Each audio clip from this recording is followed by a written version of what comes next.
بسم اللہ الرحمن الرحیم۔ السلام علیکم۔ 4 اپریل 2021 کے لحاظ سے سعودی عرب میں وبائی مرض کرونا میں الحمدللہ دوبارہ سے کمی ہوتی جا رہی ہے۔ تمام لوگ اسی طرح سے احتیاطی تدابیر پر سختی سے عمل کریں اور احتیاطی تدابیر پر عمل کر ہی ہم اس موذی مرض سے اپنی جان چھڑا سکتے ہیں۔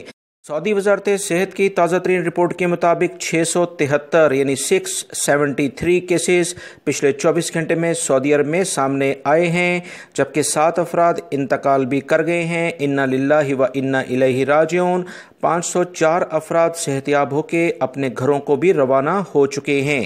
سعودی وزارت صحت کی جانب سے مزید جو کہا گیا ہے کہ 319 افراد ریاض ریجن میں وبائی مرض کرونا میں مبتلا ہوئے ہیں۔ مکہ المکرمہ ریجن جس میں جدہ بھی شامل ہے 127 کیسز سامنے آئے ہیں۔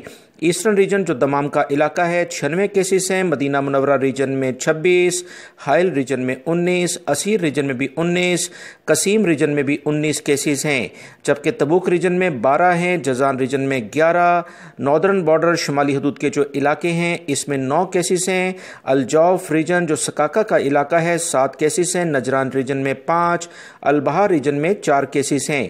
سعودی وزارت داخلہ اور وزارت صحت کی اہم ترین پریس کانفرنس دوستو ابھی بھی جاری ہے۔ کیا وہ لائحہ عمل اختیار کرتے ہیں؟ جیسی تفصیلات مزید آئیں گی آپ تمام بھائیوں سے شیئر کر دی جائیں گی۔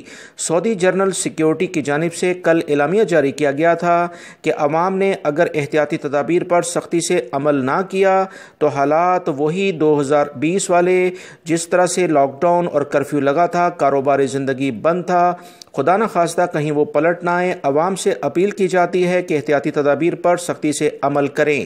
سعودی عرب میں اس وقت 6169 ایکٹیو کیسز ہیں، جبکہ 782 افراد انتہائی بری کنڈیشن میں ہیں۔ ان کے لیے خصوصی طور پر دعا کی جائے۔ ویڈیو دیکھنے کا بہت بہت شکریہ۔ السلام علیکم۔